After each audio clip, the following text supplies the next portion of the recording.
Right, welcome to the Old Patriot podcast. And today's guest, I'm joined with former Cruiserweight World Boxing Champ, TV presenter and boxing pundit, Johnny Nelson. Hi, Johnny, how you doing?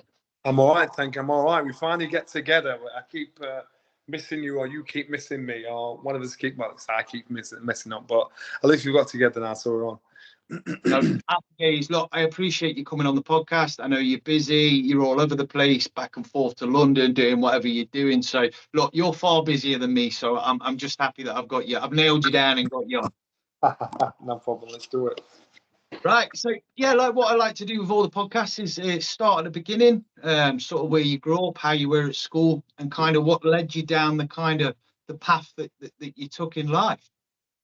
Uh, well, it's pretty. Looking back on it, sounds pretty easy, but it actually wasn't at the time. At the time, it was like I had no direction at all. Didn't know what I'd do. I actually went into a school the other day, and they were at that stage where they say to kids, "You're going into the next year. You've got to figure out what you want to do when you leave school." Well, you've absolutely no idea what you want to do when you leave school. And so I spoke to these kids, and I think I surprised the teachers that were there. There were 6 teachers in there with about a load of year 10s. And I could see when I first walked in the room, I walked in and I'm checking them out. The teacher's trying to calm them down and tell them to shut up and be respectful, blah, blah, blah, talking at them. and I'd walked in and they're all talking, trying to get me in place. And the teacher's introducing me. These kids are chatterboxing away. The kids have got phones in schools and stuff like that. I'm like, what the hell's going on here? So the interaction and the respect between the student and the teachers just wasn't there. And you can see everybody's doing things because they had to do it. And so I thought, I can see how hard it is for teachers now because they're stuck in rails. They can't say or do certain things. Whereas back in the day, I'd get a cane. Back in the day, we'd get pulled up. I ain't a teacher, so I can do what I want. Within reason. So when the teacher introduced me and the one or two still chattering, I said, right, let me just start with you. You are looking at me, and you've seen an old big black fella stood in front of class saying what school's the best days of your life and listen to your teachers, get on with your study. I said, I was you years ago, and now I'm that guy that I used to slag off. And let me just schools teach you to remember. Brendan taught me to think. My learning started from when I left school. They marched me out of school. I had no qualifications. My handwriting, reading ability was that of a 10-year-old. And I think in saying that, the kids kind of turned instantly, thought, I get him. I said, and I'm telling you now, you're all bullshitting and hustling, making out as though I know what I want to do when I leave school. And it's probably 3 or 4 of you, maybe 5 of you that know what they want to do. The rest of you have no idea. And you're all sat next to your mate that you'll think, I'm going to do what he's doing, I'm going to do what she's doing. And you think they'll be your mates forever and a day. I'm telling you now, in 5 years' time, everybody in this class, you'll probably not even see him. You might bump into him in a shop. So it was giving them a reality check, but it helped me just backtrack and remember where I was at that stage. So I fell into boxing because to make friends at the gym. And that was it. The downside of that was actually having to box. I didn't want to box. It wasn't my intention. I didn't have any dreams to be a world champion.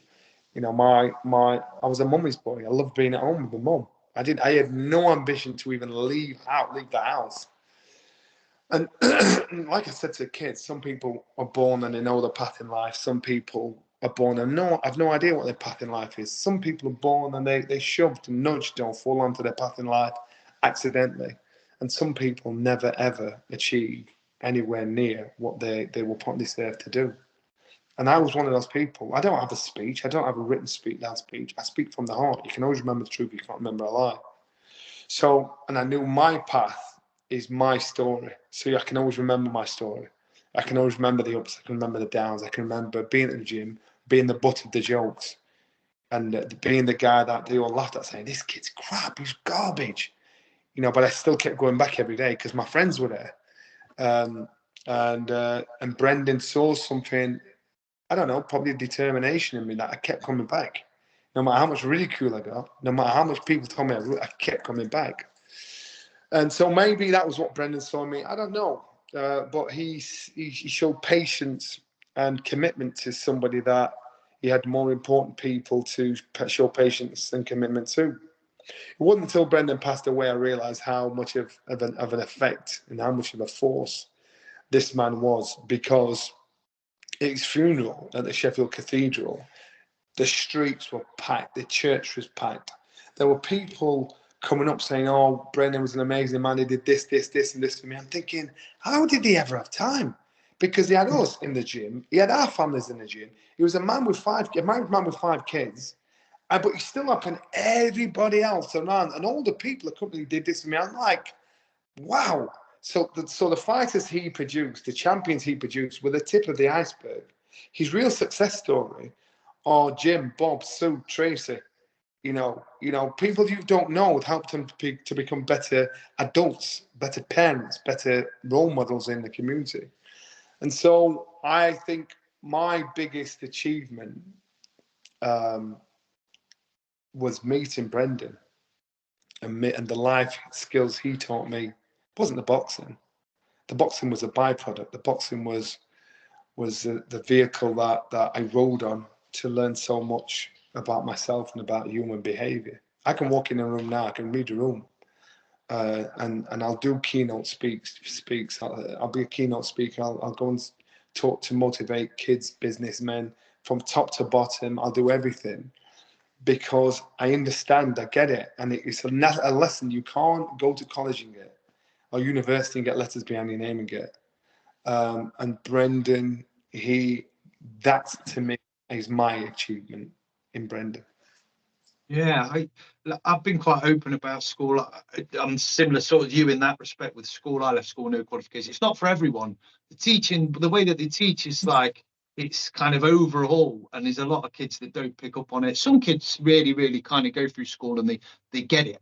Like you said, some people they learn. I find it really, really difficult the way that Yeah, they teach, and there's a lot of kids that are same. But I suppose walking into a boxing gym, that's where you learn life, don't you? that's right. It's a life, but it's very similar to how life runs, and you can always compare it to life. And I think one thing in boxing, if you're focused and determined, you know what you want when you want it, then you're going to be distracted by everything getting there, and that's life. You're going to be distracted by life, death, job, finance, marriage, kids, whatever, to take you off your path of your destination of what you're trying to do.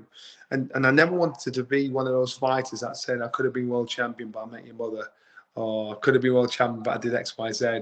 So once I'd fallen in love with boxing, and I mean, truly, and I didn't fall in love with boxing until I was about 23, if I'm honest with you. And I was even British champion before that.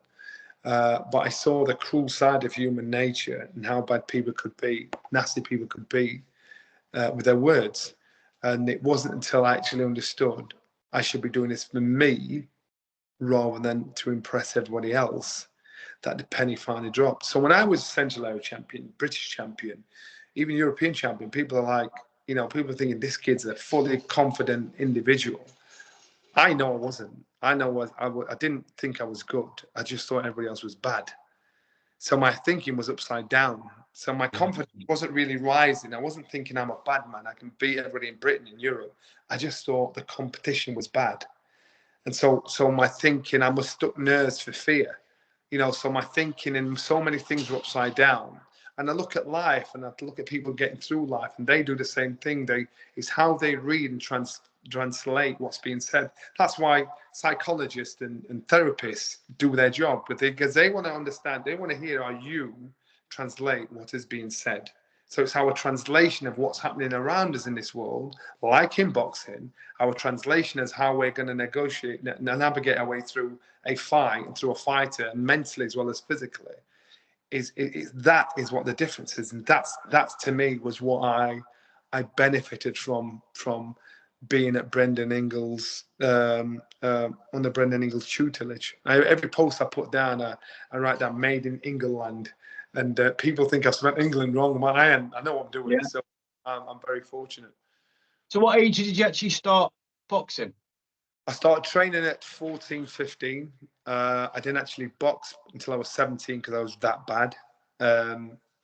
People wouldn't let me in the ring. I was terrible. I had 13 amateur fights. I won 3. I turned professional because I thought Brennan said, turn professionally, make a better pro than you will an amateur, because I was tall and gangly like a baby giraffe.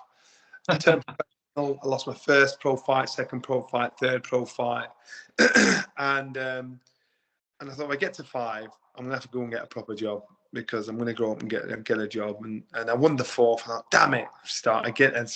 So I didn't think I'd win 5. I thought, I'm waiting to lose 5 on the trot, then I'll get a job. So as I'm starting to win, lose, and draw, I'm like, as soon as I get to 5 on the trot, I've lost. I'm out. I'll go and do something else. Didn't know what to do. Didn't know. I thought I'd be a cop. I thought I'd join the army. I thought I just needed that. I knew I needed that pack mentality. I knew I needed to belong somewhere. And it's like with boxing. And one thing I miss more than anything is being in the gym with all the lads. The one thing as an adult I miss is being at home with a big family. I'm from a big family, and so that's the thing. That's why I never want to come out of the house when Mum was there. So it's that pack. I'm a pack animal, and that's my wealth. It's not money. It's not big house. My wealth is a pack animal. My people around me. Yeah, some people kind of. I'm not a particularly great person on my own. I've always, every career job, path that I've taken is being surrounded by people as well. You kind of, that team environment. It's some people thrive in that sort of atmosphere. Even in the job I do now, a lot of people can't work live TV. I love working live TV. I love it when they bang me in the middle of an audience, like in a crowd when there's boxing, everybody's shouting and giving shit, and I've got to do a piece of camera while they're all doing that. I love the chaos. I feel more comfortable in uncomfortable environments than a comfortable environment. So I'm more comfortable when everything shit's going off behind me, and I can do my line, and I love it. I buzz off that. Than if I'm in a sterile environment where the camera's there, you're talking down the lens. I feel more comfortable in a live environment. Not many people are, but that's me. Yeah, no, fair play. I mean, like I said, that's not for everyone. Some people probably get a little bit daunted by the fact that it's live and everything else. But if you thrive off that, that's brilliant. So you find this boring now, is that right? Just talking to me. I get fine, no. fine, I get this is real. This is real. That's what I'm saying. You don't understand. When you've got to speak to a camera, it's not real, because you're looking at a lens, and that's going to thousands of homes across the place. So everybody that's watching that has their translation impression of who you are, what you're about. They might be listening to how you pronounce words, your accent, how you look, what you dress like. They judge you on all these things. So you've got to be strong enough to think, I don't give a shit what you think, and just be you. But once people get in the camera, they start trying to talk all posh or different and act differently, because they think this is how it's supposed to be done. Whereas in reality, what you should do is be you. And if they like you for you, they'll ask you to come again. If they don't, they won't. I think that's quite freeing, isn't it? You touched on that. It's like when you get to a certain point, and that for me was maybe 5 or 6 years ago, when I stopped really not giving a shit. That's probably the wrong way to say it, but stop caring. Yeah, stop caring about what other people think of you and just do you. And that's when true happiness comes. When I speak to kids, when I speak to anybody, validation is self-validation. Once you validate you, it doesn't matter what anybody else thinks. So because if you're always looking for validation elsewhere, you're never going to get it. You're never going to get it, because you can't please everybody. But as long as you're happy in yourself, thinking, you know what, I actually, even when we're boxing, and when they say good things about you in the newspaper, you've got to take it as you would take bad things being said about you, because they don't know you. It's a guess. So if you're gassed by nice things that I said about you, that means you're going to be ruined by nasty things. So you've got to think, you don't know me.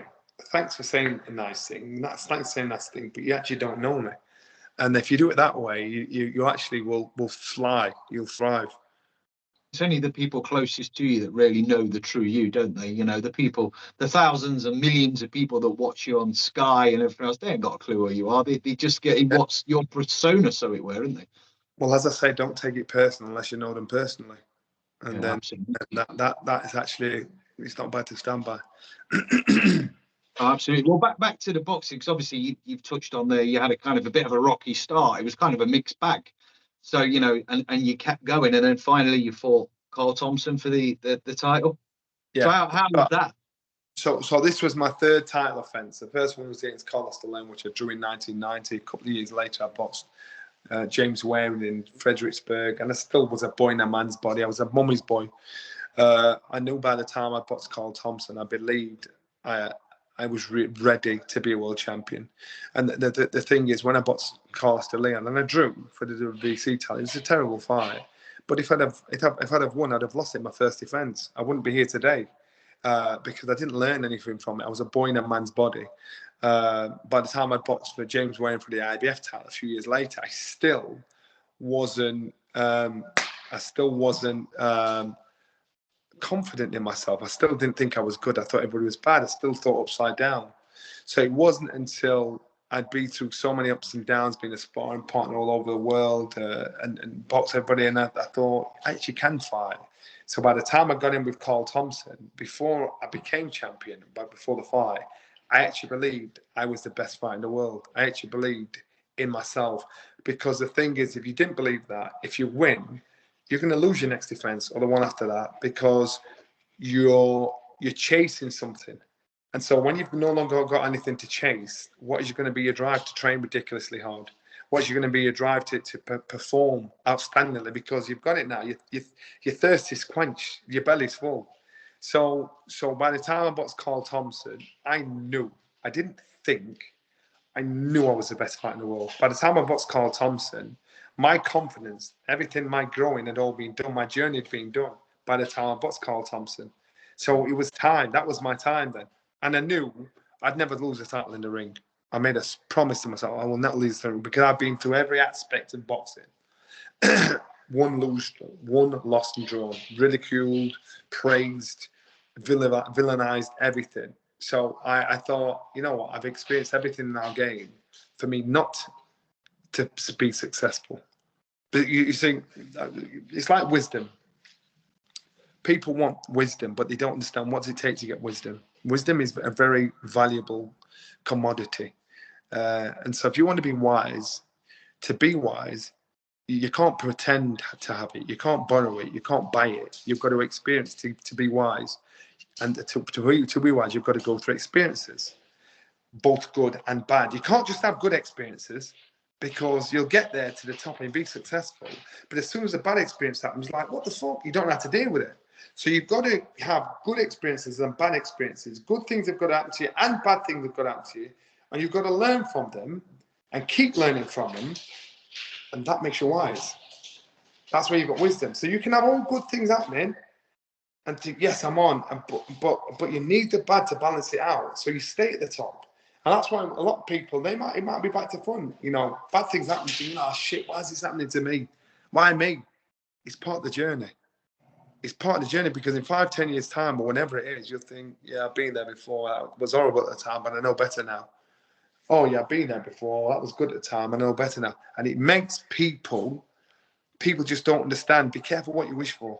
If you want success, then success is there, but it comes at a price. Yeah, absolutely. Well, you had to have that self-belief to beat the caliber of Carl Thompson. I mean, he's been in, he went on and then beat David Hay as well, who obviously went on and became world heavyweight champion as well.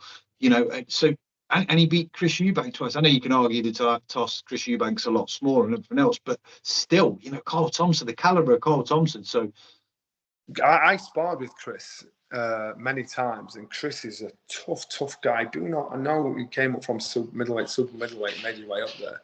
Chris was a tough guy. Don't underestimate him. And he went to fight at the cruiserweight title because he could. And Carl can punch. And Chris, I was in the proper battles with Carl. And I've seen Carl cripple people when he's hit him. And he hit Chris, and Chris was there. His head is like granite. And I sparred with Chris, and I know exactly what it's about. Carl Thompson, I was a fan of Carl's before we actually boxed. And I thought, oh shit, we're going to fight. Me and him are going to find each other. I used to go and watch him fights. I said, boys, come on, Carl Thompson's fighting right fighter. Not knowing we were going to fight. So eventually when it came to my opponent, I'd already done my homework, because if you're the hunter, you know what prey is there. You know what you want. You know, you do your homework. You know where the strengths are. You know where the weaknesses are. Carl's he wore his heart on his sleeve. An amazing, strong fighter.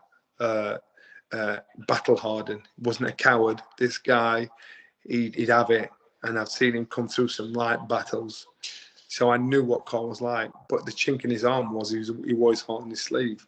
So Right. therefore, my job was to play with a heart on his sleeve and mock it, ridicule it. So his pride kicked in, his ego kicked in, and so once I got him emotionally riled, then I've got the better of him, because he's not thinking about tactics. He's not thinking about, I'm going to throw 150 jabs this round and 2 cross gloves and 2 crosses. He's not going to stick to the game plan that they've been working at, because he hates me, because I played with his heart. You know, I played with his emotions. I've touched all the buttons that get a reaction out of him, and that's what you do. And so in doing that, with Carl, by the time it came to our fight, he was fighting more on emotion. He tried to balance the two out and try and use tactics and work, but he couldn't, because I'd done enough to really get under his skin to piss him off. That's why you see fighters, when they meet each other at weigh-ins and stuff, they shout stuff to each other. It's not for bravado.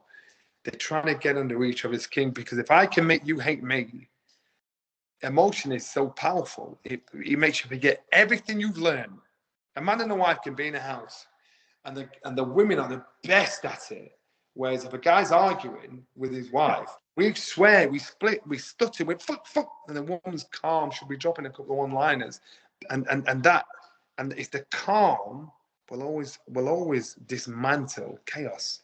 And so this is why fighters are trying to get fighters are trying to get their opponents into that situation to create chaos in their head, jumble up their thinking, their plan, their game plan, what they want to do. And then you do that, then you've got him. You've got him. You make him run onto shots. You make him throw 20 shots around instead of 15 shots around. So they gas themselves out.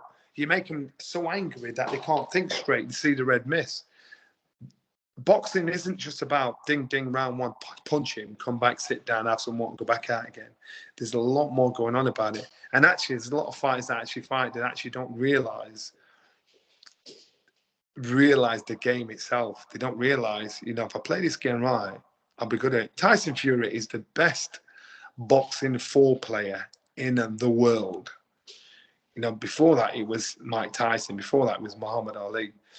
Mike Tyson would intimidate the life out of you. Muhammad Ali would just much talk and ridicule, mock, be so intellectually advanced than all of his opponents. He got under the skin.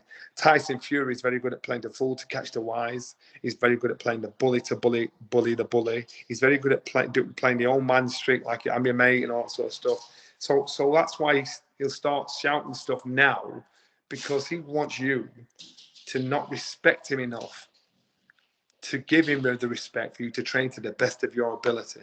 He wants you to disrespect him enough so you think, this kid's shit, I'm going to smash him.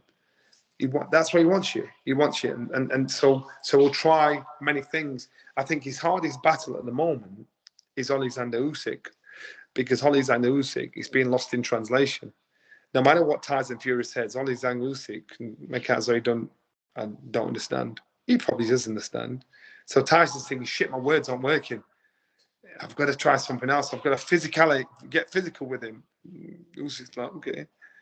So that's Tyson's chink in his armor. But fighters don't see that. So a lot of it is there more than there. So while we're on the topic of Usyk, obviously we're talking about yourself, but while we're on it, what's your what you're going for? The best version of Tyson Fury beats Alexander Usyk.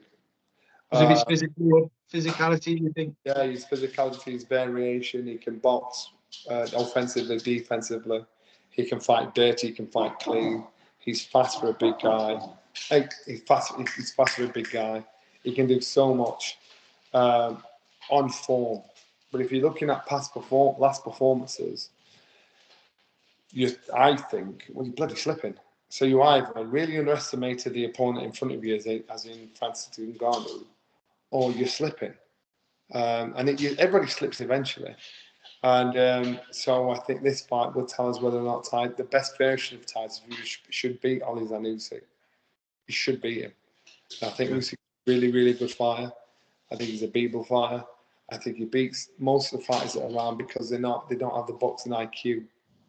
of Usyk. Yeah, no, absolutely. I mean, there's footage floating around. Obviously, Tyson Fury trimmed down. He's obviously taking it very, very seriously, and as he should. But I think people are kind of gauging him off the Ngannou kind of fight, which you can argue the toss. Like, he went in there, he didn't look great against Ngannou, did he? No, he did. He did, and that's what I'm saying. So it didn't do him any favors, because in reality, what happened to Ngannou with Anthony Joshua should have happened in the first place, and Tyson Fury did what we all did. We looked at Ngannou and thought, you can't come into the world of boxing and compete at top level. You know, Ngannou's fans in the MMA world, you know, they couldn't see it any other way. They thought Ngannou wins, but in the way of boxing, you can play any sport in the world. You can't play boxing. You can't play boxing. You can't come from any sport. You can play tennis and be shit. Cricket be shit. You can play football and be shit. You cannot think and come and play boxing, because if you do, you're getting battered. And you saw a world-class heavyweight MMA guy come in to play boxing in his second professional fight and get completely dismantled. If that isn't an example of, like, you know what, no matter how much good I am at any other sport, that is not a transferable skill to boxing. I remember when Conor McGregor boxed Floyd Mayweather. Same again. As in America, his fans were going mad. They could not believe how Floyd Mayweather, there's no way he's going to beat Conor McGregor. Conor McGregor's a don. And they were arguing proper chesticuffs in the street. And then, well, the rest is history. And people still haven't learned the lesson. If it was the other way around, the boxers went into the octagon to fight, then they get smashed. Exactly the same. Tyson Fury, Anthony Joshua. They went to the octagon to fight the best, to fight Ngannou. Ngannou would ruin them. But so you've got to rate these MMA fighters that come into boxing, because they're willing to take the risk and do that. No, absolutely. And I don't think Ngannou, you know, if he'd have fought a few sort of kind of lesser heavyweights on the build-up, he might have done all right. But to be thrown straight in with Fury, and then everyone got lured into that false sense of scary. And I got sucked into a little bit. I thought he's going to get Joshua, because Joshua's not looked brilliant over the last few fights. He's had his ups and downs. You know, he's had a few issues. And then all of a sudden, you know, you're thinking, oh, he might stand a chance. And then it just, like what you've said, he just got undone and, you know, flattened basically, didn't he, within inside 2 rounds. So yeah. It was always the big if. If Ngannou lands this shot, but the big if is it's an if, because it's an if. And he didn't manage to land that shot, and AJ did his job. Well, back to yourself anyway. So after you beat Cole Thompson, you went on and defended the title 13 times. Is that still a record now in the cruiserweight division? Yeah, it is. Yeah, still a record there. I had it for 6.5, 7 years, and I thought to myself, I actually didn't realise that's what it was about. I was just fighting. I thought I was just fighting. The only reason why it's not more is because I got injured training, you know, and so I had to retire.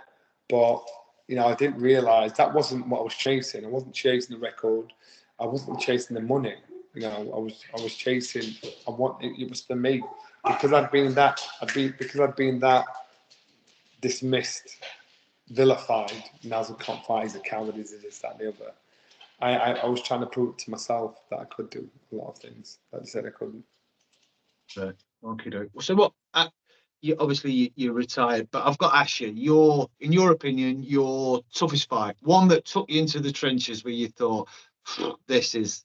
It's not a well-known fight, and it was the for the European title against Marcus Bott, and it was my hardest fight in my life. I actually thought I was dying. You know, I broke my hand. I got hit in the body with a body shot. This guy was coming it was in Karlsruhe, Germany, Southeast Germany. It was horrible. This fight was so hard. You had to wait in a day as well. I was getting battered. I was hitting him. He was hitting me. This guy won't give up. And even now, think back, I'm thinking, there's no fight compares to that. People don't know it. You can find it on YouTube. People don't know it. That was my hardest fight because it wasn't just a physical test. It was a mental test as well. Awesome stuff.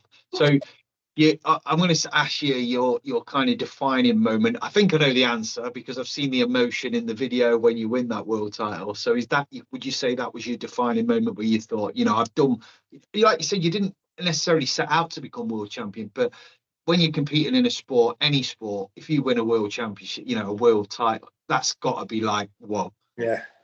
Yeah, that to me was my defining moment. That was to me was like, I'd done it. It's something I couldn't buy and give to Brendan because Brendan had stuck by me and given me so much. And I thought, this is the one thing, not everybody will ever achieve this. This is the one thing I can give a man to say, thank you. This is because of you. So people have to respect him and think, he stuck by me when I got all the abuse. He stuck by me when I got all the cheers. And so to me, it validated who he was and what he did. And so that was the greatest moment ever. The fight I enjoyed the most, I think it'd be my last one, because I remember my last fight, I knew I was like completely ticked off in every part of my career, every part of my being, confidently, physically, emotionally, respectfully. I knew when I got in the ring, I can remember walking into the ring, and as I walked in, Vincenzo Cantatore in Rome, and I can remember going out there, and they were jeering and booing, giving me shit, and I came out and stood there, and I thought, I fucking love this game. It's the first time I ever looked, and they were all booing me, and I knew, because every time before that, there was always some aspect of me that thought, I can't do this, I can't do that, or what if this, what if that, even though I believed in myself. But it all come together, and I knew I'd grown up, and I looked there, and they were booing, I'm like, and my interest really came on, and I just looked, I thought, I fucking love this game more than anything. And I walked out, and I milked it up, took my time walking out, and I thought, I love this shit. It's the best feeling ever. I got in the ring, and I felt like a proper god, because I was in my happiest place ever. And it's the first time I was the most comfortable I'd ever been in the ring in my last fight. And I thought, and so in the back of my head, I was worried, because I'm thinking, you always need a tinge of fear to make your box to the best of your ability. I didn't. I just was completely, supremely confident to say, I love this. This is me. You're in my world now. Yeah. That was the best fight ever. Not because, and I don't know, if technically, if you look at it, technically I look at it and think it was on point. But it ticked every box emotionally, physically. It just ticked so many boxes. Yeah, yeah. I suppose someone once said to me, said if you don't have a bit of fear when you go into the ring, you're either lying or you're a psychopath. Because it's true. I've boxed unlicensed, obviously, not that sort of level by any deck of the wood, but it's the feeling of going into a ring. You're flapping beforehand. Your guts are doing cartwheels. It's not normal, is it? It's kind of, but then you push through that and then you crack on and do it. So, and that's what I'm saying, and that's why nerves are good.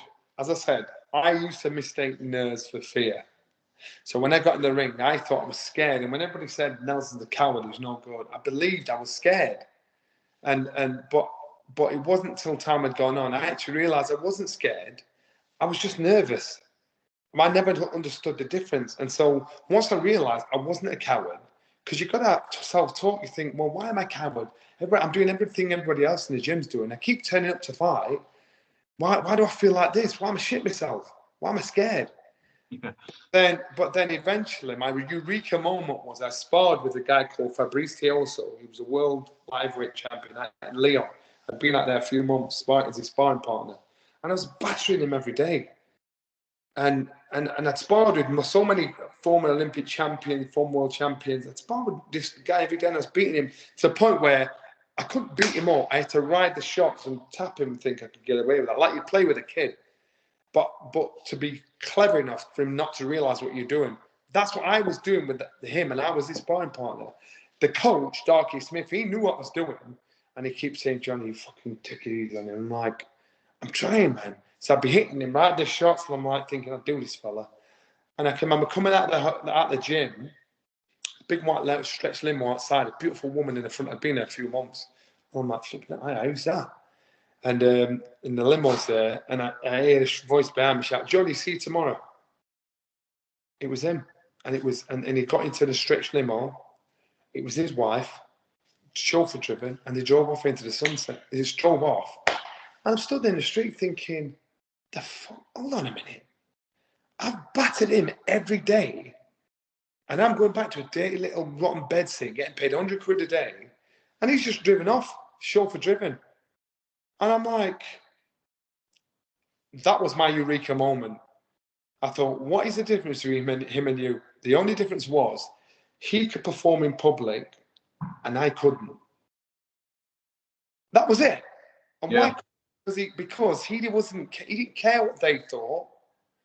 He did what he did in the gym and transferred it to a fight. I was getting in the gym, getting in the ring, thinking he's singing that, he thinks I'm crap. Instead of not giving a shit. And I'm like, and I just said, Johnny, you're a dickhead. And it started pouring with rain. And I stood there in the rain thinking, you deserve it. You put yourself here. You deserve it. And I stood there in the rain, I looked up and I said, I will never, ever lose again in the ring. Never. And from that day forward, I never lost again. And that's when I realised I wasn't scared. I wasn't a coward. It was nerves. Yeah. I understood what nerves was. I was a late developer. You've got some kids that understand what nerves are, some kids that understand what fear is from being young. I didn't. I was in my 20s before I realised the difference between nerves and fear. Yeah, I suppose. And it's about, like you say, it's controlling them, because you can go into the first few white collar ones I had. I lost my rag, went in there swinging, and after a round, I'm hanging out my arse thinking, shit. And then it's not until I've done a few more over the years that you kind of, you pace yourself and stay calm. And people are like, you should be getting yourself psyched up. And I'm like, no, I don't want to get myself psyched up. I'm psyched up, but I stay calm, because that way you preserve the energy and perform. The calmest and the coolest man is the most successful. Absolutely. And I kind of, again, totally different levels. I'm not trying to compare the level I've boxed to anywhere near what you've boxed, but like, I spar really, really well. I look good sparring. I still spar now. I'm fighting for the fire service in April, even at 40. I can't let it go. I just can't. What date you fighting? April 19th. Oh, bastard. I'd have come to that. I'm away. I'd have come to that. It's in a place in it's supposed to be against the police force, so any excuse to smack a copper, you know what I mean, in a ring legally, of course. So I spar really well, but then when I get in a ring, I look terrible because I get drawn into a tear up. I just enjoy a tear up, and I don't. But this time I'm going to go in and try and box, because it'll be the last time. I am openly, I'm 44 now. I can't keep doing it. Well, the biggest battle in boxing when you get in the ring is there. Not the guy in front of you, is there. You control that calm, you control that ego, you control the aggression, you control the pace, the thinking. Once you've got control of it, I'm not saying let it go, I mean control it. Once you've got control of that, it's the best place in the world. And you think, I'm all right here. Yeah. White collar, I've seen them in white collar. They go out there, they gas themselves out the first round. They try and remember what they did in the gym the second round. The third round, they're trying to get through. If you go in there calm and on it, use a jab, set them up, boom. Counter them, boom. Control it, bull in a antidote, boom. Pick them off, boom, boom. Bang a big one in when you want it, we all turn. My advice to you when you're fighting, when you're walking out, do not run out to the ring. Take your time when the announcer, stand there, and take the atmosphere. You'll have some people booing you. You'll have some people cheering you. And stand there and suck it up, and you control that time. You control that. Look around and breathe it in. And it gives you a sense of power because you're controlling. Nobody's rushing you. Come on, get in the ring quick. You're not getting in because I think, I want to get in it. You control the time. And this is the beginning time. And when you walk into there, I'm telling you now, when you get in the ring, that is the beginning of the correct mindset. Get in the ring, step in, milk it up, now focus, and you feel in control. Happy days. I'll take that on board.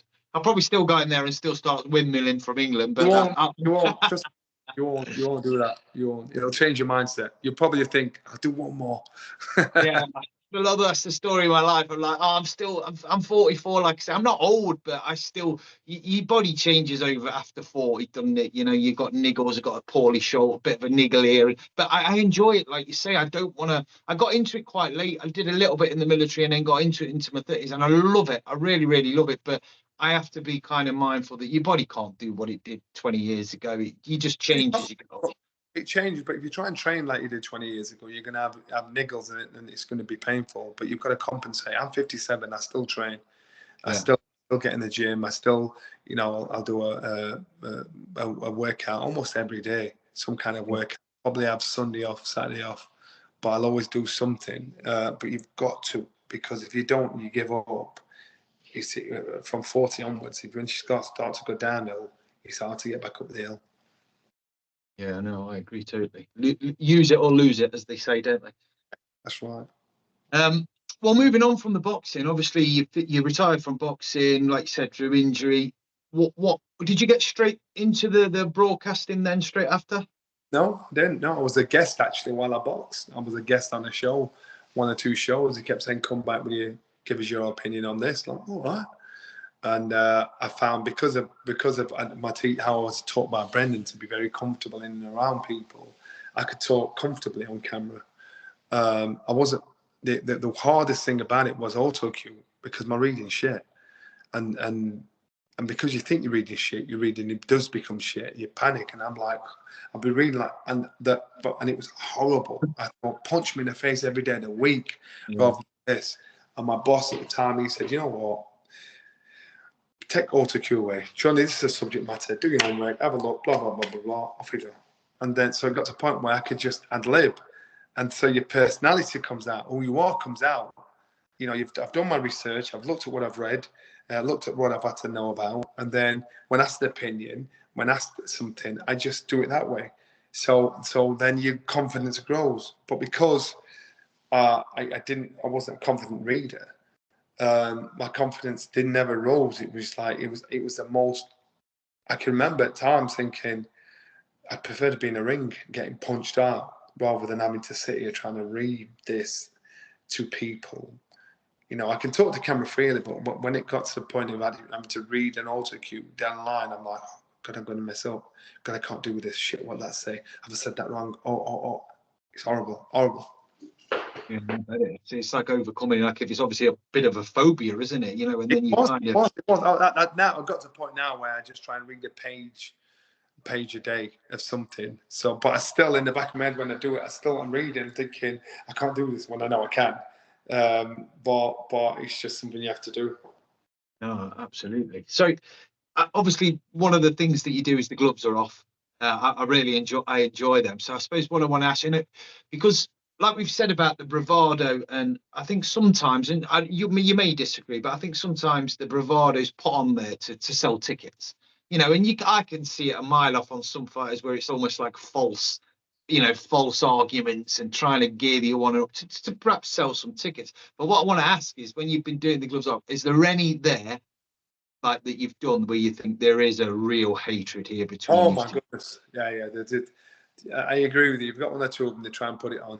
But when the gloves are off, the first one that I thought, oh shit, was Carl Froch against George Groves. I'm going to say that one because that one looks like First one, and I thought, fuck, this is for real, this is, man. They hate each other. Then we had Dylan White, Anthony Joshua. Whew. Dylan White, Derek Chisora. Oh my God, that kicked off big style to the point where they're fighting in the studio. Big Baby Miller against Anthony Joshua. Again, we couldn't even show that. We couldn't even air that. So the worst one where you had a physicality kick in was Dylan White against Derek Chisora. The first one, when I thought, man, there's probably a half a dozen that I thought they don't like, this is bad, and that was Carl Froch, George Groves. Yeah, I've seen that one, and you could tell. But strangely now they're quite good friends now, and they do a podcast themselves, I believe. So yeah, it's a weird one, but I do remember watching that and thinking, yeah, there's some proper beef there between them, and obviously that relayed onto the fights, two cracking fights that they had. So yeah, That's what I'm saying. And that's why. But it's a great environment to be in. We've just done. I think it's out tonight actually. Fabio Wardy against Fraser Clark, and so you can always tell when two guys. They don't have to hate each other, but when they hate each other, it is good Yeah. because they just lose their shit. But Fabio and Fraser, that's it's a good gloves are off. It's going to be a good fight. And it's just nice to see. So doing them, I always think with that show, I believe it's got to be someone that's boxed. They should do it. And the reason why I say it is because boxers understand box language. It's like you going to the fire service, and if you know you could be in a room, you could be talking to somebody, you know he's a fireman. You talk the same language. You have a commonality that people just they can't see. If you're in a room of fire, you use language that people don't understand if they're outside the game. Boxing's the same. So if you've got a reporter doing it, boxers don't respect them. Respect them enough to give them an honest answer. They're giving them an answer that they think they can handle or understand. If you're anything but another boxer that understands the fight language, then you're going to struggle to get the best out of the fight and get the best out of the fighters on the show. Yeah, that's good. And then you know what questions to ask as well if you've been in the ring yourself, don't you? As in the strengths and weaknesses of the boxers. You'd obviously studied them boxers before you do the show itself. You've done your research. Yeah. So moving on from that, like I say, I love the gloves off. Brilliant. I've watched many episodes of that. But I want to ask you about. Obviously, I'm an ex-parachute regiment soldier, so I want to ask you about P Company. Because you went and did, I don't know, it's a few years ago now, isn't it? You did a documentary. Telling me, I was still fighting then. Did a documentary on P Company, worked for BBC Inside Out. They asked me to go up and do a small doco on P Company and how hard it was to get in there and what they actually did. And I thought, I didn't train for it. I thought, yeah, no problem, I'll go up there. Went up there, Catterick Garrison. As I got up there, I could see the sergeant major shouting at the private in the face, and these kids, I'm like thinking, I'm like fatigued up. I'm like thinking, I'm not letting nobody talk to me like that. And sergeant major, in the face down the line, what's your number? And it got to me. I'm thinking, he got to me, what's your number, sir? Yes, sir, no, sir. I'm like, oh, shit. He got me, and then I realised being there, it is. You've got the haves and the have-nots, and the have-nots want to have. So they're the ones that are going to work. They're going to be the front line. They're going to work like a bastard. We had to do all the training, and I thought it'd be easy. I thought I was fit. I thought I was strong. There was a guy. I don't know what. I think his name was Moot. His nickname was Moot. Big, tall, skinny guy. Nothing about him. We were doing stuff, and I got binned. So we're doing a 10-mile hike, and we had 20k in our back. And you've got to keep up. And I was lacking behind. I was getting back. They said, Nelson, get on here, because I fall that far back. And these lot, they were just proper soldiers. It's that more than anything else. I have a newfound respect for anybody from P Company, anybody and everybody, because I didn't respect them before I went there. I fully respect the work they do, how hard the work is. Everything about them. And whenever I'm asked, Johnny, can you do this for P Company? Yeah, no problem. It's not even a consideration. But if I'm there, if I'm around, I'm not working, I'm there. I respect these boys massively. I still look back on the show now, because you can get it on YouTube, and I think you've no idea. There was me. There was a professional rugby player. There was a few of us that thought we'll do this P Company with the privates coming through. We got binned. We couldn't do it, and I just thought I was hard. I'm like thinking, nah, there's a different kind of hard, up there. It's a different kind of thing, and honestly, it brought me down. And I thought, and that's why I said at one point when I was coming through, and he asked me what I wanted to do, and I thought something like that would have actually probably suited me, because. And I think they've taken away national service, and I actually think they should bring it back. I really do think they should bring national service back and make people appreciate what they have, who they are, and how hard work is hard. I do think they should bring it back. Unfortunately, our world our world is getting too PC trigger happy, where they won't do that. You can't talk to my son or daughter like that because it's disrespecting his or her, private space. Shut up, get on with it, And so I think, unfortunately, the world is changing massively. Hopefully, it will go back round where people think, come on, get your acting order.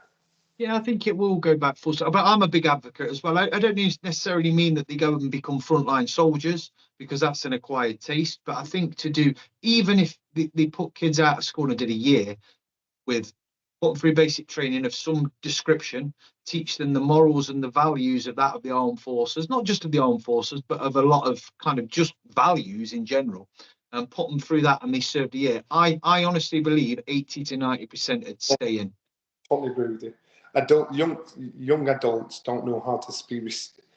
A majority of young adults, there seems to be no respect for your elders. There seems to be no respect for one another. They're killing each other, stabbing each other. Thinking about what's come next. There's no respect for the basic niceties in life and what they have in life. You've got living on, social skills.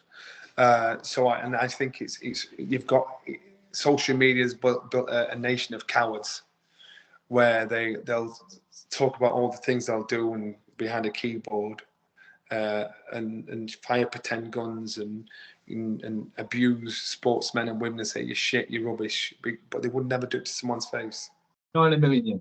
It created a nation of cowards, and it's made it too easy. I think making them do some kind of national service, exactly like what you said, not to go on the front line, but to get value, to get understanding, to get appreciation of who they are. I think it would make such a massive difference. And unfortunately, there's going to be a rough ride, and we're going to hit ground zero before some government, somebody says, nah, give them a good shake. Let's get back to it. As I said, when I went in schools and I see how the kids are in schools, they're on the phones, like with the back to the teacher, like, what's whatever. And I'm like, honestly, I don't get it. You'd have had a board rubber thrown at your head at about Mach 10 if that was the case when I was at school. And probably you could the same as well. Exactly. When I tell my kids about getting the cane at school and stuff like that, and people are saying it's wrong, why is it wrong? You've got kids killing their parents. You've got kids and it's just because it's about respect. Yeah. And one thing boxing teaches you is respect for yourself and others. And people think to do boxing, you've got to be some kind of Neanderthal. You haven't. You've got to be. It shows you about respect. And you'll have one or two boxers that are proper dickheads and they'll take advantage of people and bully. But they'll get found out. They all get found out eventually. I think the people that turn around and tell you that they're like boxers for Neanderthals are people that don't understand the sport. It's not about it. It's like I say, I think I spoke to Frank Gilfeather the other day, did a podcast with him. I've just put it out.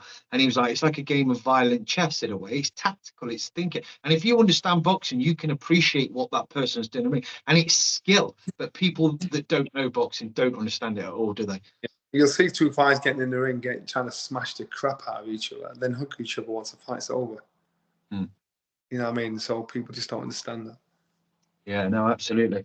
Well, look, I'm appreciative I kept you long enough. I just want to ask you briefly about your MBE and obviously the charity work that you're doing and what you've done in the past. So you get an MBE from Her Majesty. That's got to be sort of. Yeah, how was that? Prince William that gave me mine, and Right.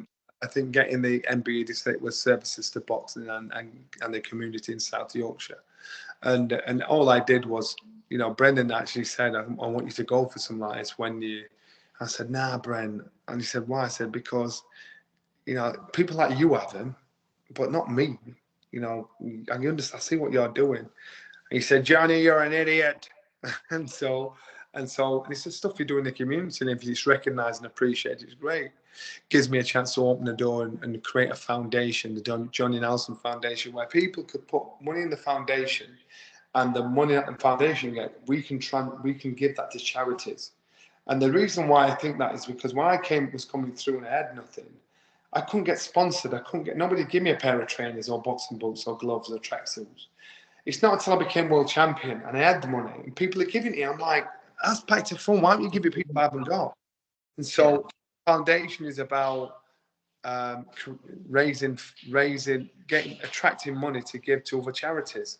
Two charities we're working with, plan to try and raise money to give money to is the Mama Youth Foundation, and that foundation, they work on training up younger individuals to get into TV, not just in front of camera. I mean, behind camera, be editors, producers, cameramen, all that sort of stuff. So you understand where the real money and real business is in TV, because people want to get in TV. And the other one is for a charity called The Boat. The Boat, they are homeschooling. And what they do is, because you have an element of kids that aren't good with reading and writing, they're never at school. And in many cities and towns around the UK, you've got volunteers that they'll hire a church or something like that, and they'll get the kids to come there and teach them alternatively, but they get them off the street. And so so they're the two charities we're looking to throw money at with the foundation. Well, happy days. Both sound absolutely awesome. So yeah, hats off for that, pal. But no, look, kept you long enough. Thank you very much. I'll have a quick 2 minutes with you off air when I stop the recording, just to chat about it. But look, it's been an absolute pleasure, Johnny. Thank you very much. And yeah, it's been a pleasure. Anytime.